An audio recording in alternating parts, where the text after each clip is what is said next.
Pihak polis telah menerima dua laporan polis berhubung kenyataan yang dikeluarkan oleh Panglima Perampas dan juga Menteri Besar Kedah, iaitu Yang Amat Berhormat Datuk Seri Sanusi.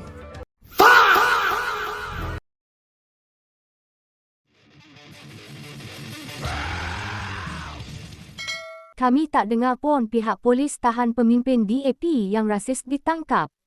Itulah persoalan yang diketengahkan segelintir netizen apabila keliru dengan integriti pihak polis yang mengeluarkan kenyataan untuk memanggil Menteri Besar Kedah, Datuk Seri Sanusi Muhammad Noor berhubung kontroversi ceramah berunsur perkauman di Negeri Sembilan baru-baru ini. Kalian Melayu tak ada arah tanah, Melayu ada tanah Melayu ni saja.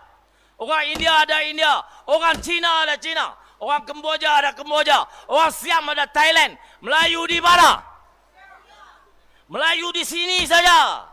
Menerusi video yang dikongsikan di akaun TikTok Sinar Harian Online itu, Ketua Polis Negeri Sembilan Datuk Alzafni Ahmad mendedahkan pihak polis telah membuka kertas siasatan ke atas YB Sanusi di atas kenyataan tersebut, membuatkan ruangan komen dipenuhi pelbagai reaksi negatif dari para netizen. Saksikan video itu di sini.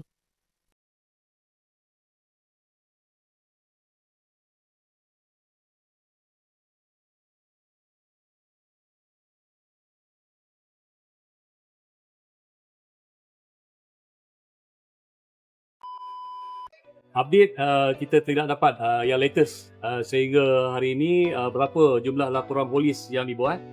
Tetapi sebaik saja pihak polis telah menerima dua laporan polis berhubung kenyataan yang dikeluarkan oleh Panglima Perampas dan juga Menteri Besar Kedah, iaitu Yang Amat Berhormat Datuk Seri Sanusi.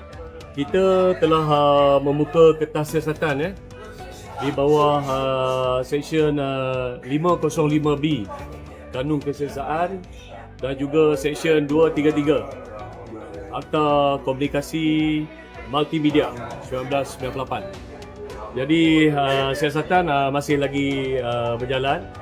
Kita telah pun merakam percakapan beberapa orang saksi. Dan kita akan buat masa sekarang kita belum lagi mengambil percakapan Yang Amat Berhormat Datuk Seri Sanusi, dan tindakan segera akan dilaksanakan oleh pihak kita lah.